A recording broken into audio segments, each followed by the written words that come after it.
I wanted to dedicate this video, and I'm gonna try not to cry.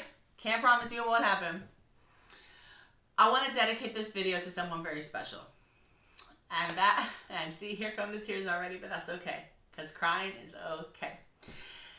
I want to dedicate this video to Miss Amy DelCastillo. This woman was my mentor when I was doing student teaching. So I don't know if all of you know how it goes, but when you go to college, you pick your major, and in the teaching profession, we have to be a student teacher.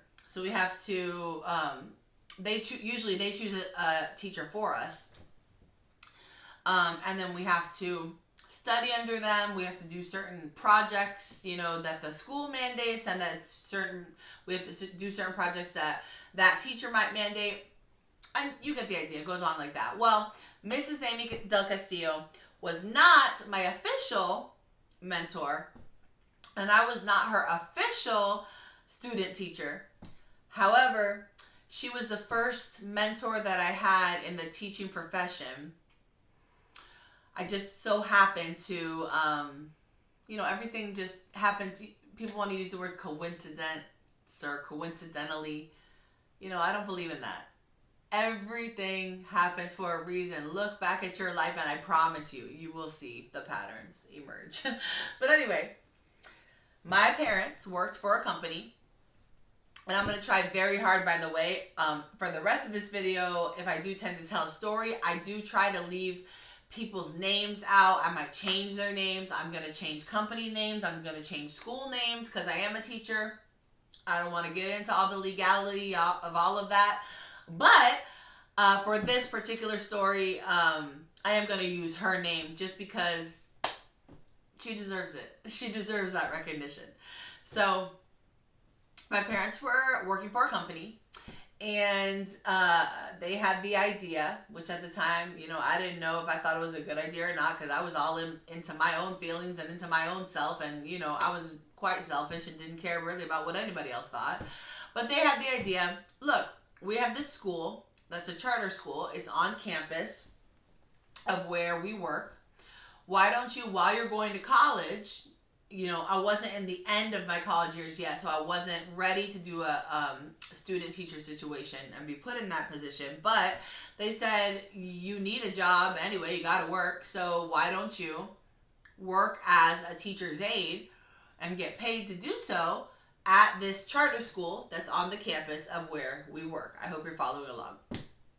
So there was this charter school, and it was just this little teeny tiny school, and the company funded the school. So I said, sounds good, I'll go for an interview. Definitely got that job because I got a foot in because my parents worked at the company. But needless to say, the principal was very nice, and they decided they were gonna stick me with kindergarten. That was not my choice. I don't remember or recall. I mean, I have a very bad memory. Let that sink in, because it'll come into play in many of my videos. But anyway, I don't recall saying, I really would like to be in kindergarten. I don't recall saying that, but I was placed there. Again, not a coincidence. Everything happens for a reason. So they said, we're going to put you in kindergarten. A little bit, you'll be, interspersed with first grade, but mostly kindergarten. There are 2 teachers there. I am going to name the other one too, because I have no ill will towards her and nothing bad to say about her either. So when I change names, it's going to be more to protect the innocent, but, I'm really protecting privacy, but also people might have done bad things here or there, and I might not want to get their names out there in the public. I'm not trying to do that. But Amy was the first teacher I talked about. The other teacher I worked with was Mrs. Sylvia McCabe. Both of these teachers are integral parts of my beginning of my journey to love teaching. So I was placed with them. I would go in between their classes. I'm sure I annoyed the heck out of both of them because let's be honest, know thyself. I have an annoying personality at times.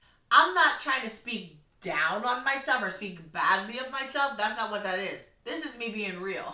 I know my personality can be annoying, especially back then when I thought I knew more than the average bear. So, I was young, and a lot of young people do get a bad rap. And at this point in my life, I'm going to do a video at some point about ageism.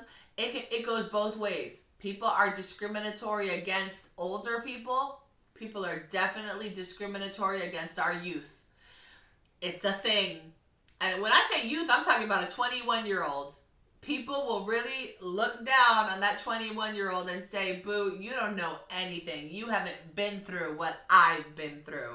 And it's like, I've still been through quite a few things. You don't know my life. So I'll get into that in another video. See how I go on the tangents? But you gotta stick with me because it'll go somewhere good, I promise. Anyway, stay with me. You're home. Get out your popcorn, get out your food and your drinks because we on a roller coaster ride now.